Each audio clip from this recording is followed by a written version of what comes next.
тот роковой день Кевин и понятия не имел, насколько сильно изменится его жизнь.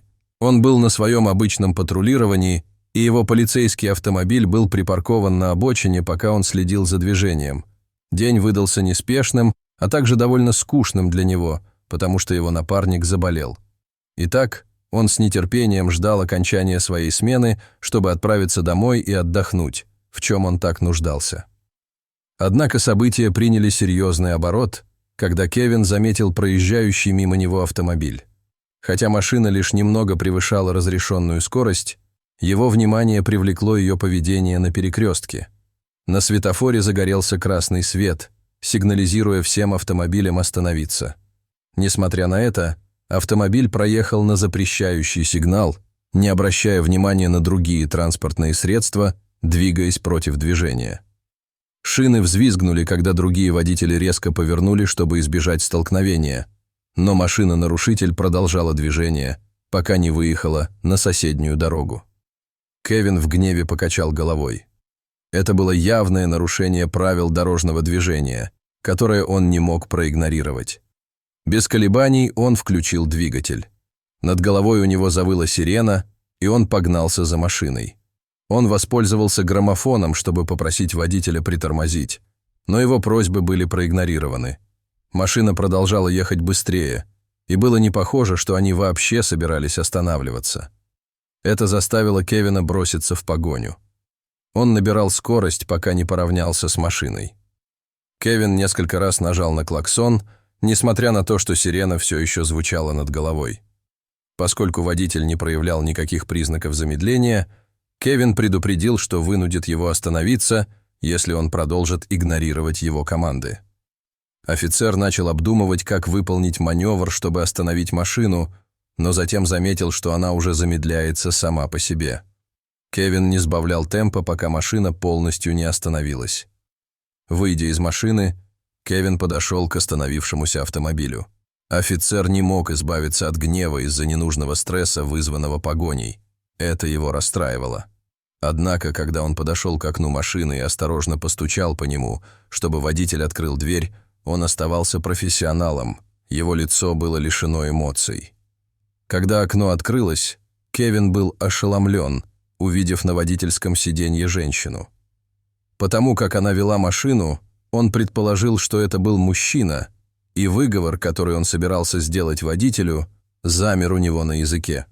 Он понял, что хочет побольше узнать о ситуации, прежде чем предпринять что-либо еще.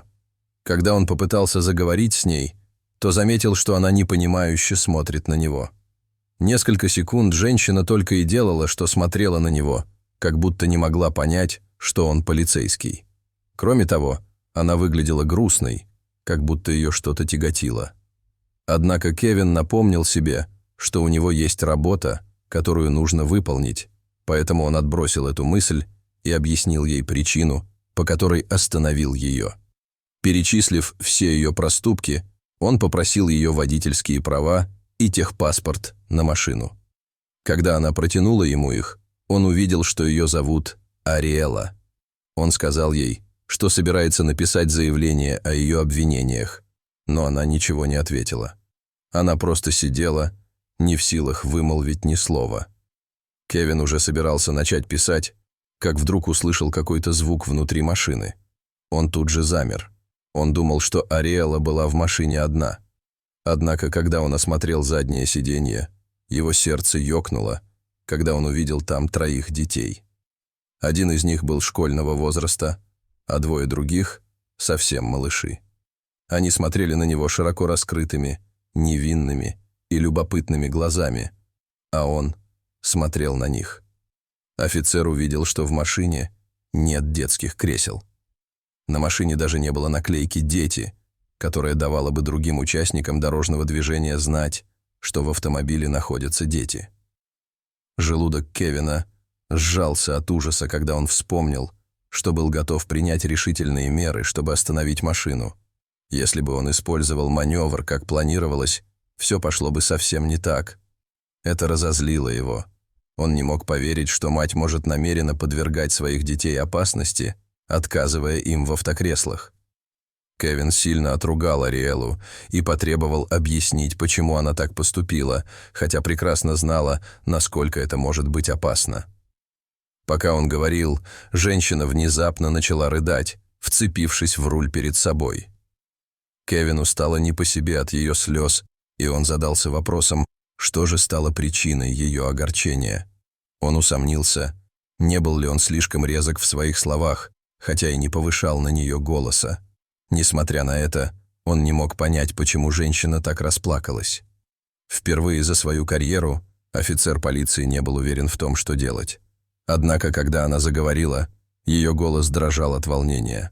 Она сказала, что не может позволить себе купить автокресло.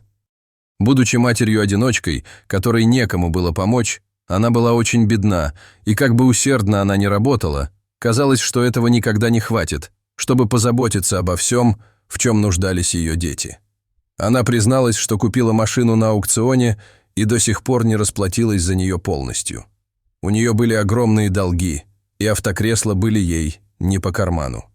Понизив голос, полицейский сказал ей, что хотя он и понимает ее тяжелое положение, это не оправдывает тот факт, что она проехала на красный свет. Ариэла рассыпалась в извинениях за это и призналась, что как раз возвращалась из школы, где учились ее дети. Ее предупредили, чтобы ее дети не возвращались, потому что она не могла оплатить их обучение. Тот факт, что она не могла оплатить такую простую вещь, как обучение, заставлял ее чувствовать себя ущербной, и это приводило ее в замешательство. По дороге домой она была так взволнована, что даже не заметила, как проехала на красный свет. Она даже не слышала сирен и приказа съехать на обочину, пока сын не окликнул ее по имени, чтобы привлечь внимание. К тому времени, когда она закончила рассказывать свою историю, она опустила голову на руль, пытаясь прийти в себя. Кевин остался стоять у машины, прокручивая в голове эту историю. Все, что она рассказала, глубоко тронуло его, и он не мог не поверить ей. Офицер еще раз посмотрел на малышей и понял, что должен что-то предпринять. Он велел Ариэле ехать в супермаркет. Она удивленно посмотрела на него и спросила о причине, но он просто посоветовал ей довериться ему. После нескольких секунд изучения его лица она согласилась. Когда она завела двигатель и поехала, он последовал за ней на патрульной машине. Они ехали медленно, чтобы обеспечить безопасность детей. Когда они добрались и припарковали свои машины, Кевин зашел в магазин и купил 2 автокресла для малышей. Но на этом он не остановился. Он также купил несколько книжек раскрасок и сборников рассказов для старшего ребенка и наклейку «Малыш на борту», чтобы наклеить ее на заднее стекло. Когда Ариэла увидела все это, она была вне себя от радости. Она не могла понять, почему Кевин так хорошо к ней относится. Офицер сказал, что он полицейский, и его работа – защищать граждан и служить им, так что он всего лишь выполнял свою работу. Ариэла не переставала благодарить его. Она заверила, что больше никогда не будет возить своих детей без автокресла. Кевин сказал, что рад помочь, и пожелал всего наилучшего на оставшемся пути. Остаток дня Ариэла пребывала в радостном настроении, не в силах перестать думать о полицейском, который помог ей, так как никто не помогал уже долгое время. Вернувшись домой, она, не теряя времени, поделилась хорошими новостями. Она сфотографировала все, что Кевин купил для них, и выложила в сеть. Она еще раз поблагодарила его и пообещала, что никогда в жизни его не забудет. История стала популярной. За неделю пост понравился 1000 людей и получил множество искренних комментариев. Люди хвалили Кевина, говоря, что именно такие люди, как он, восстановили их веру в человечество. Дорогие зрители, что бы вы сделали на месте Кевина? Расскажите, пожалуйста, в комментариях. А если вам понравилось это видео, то ставьте лайк и подписывайтесь на наш канал. До свидания.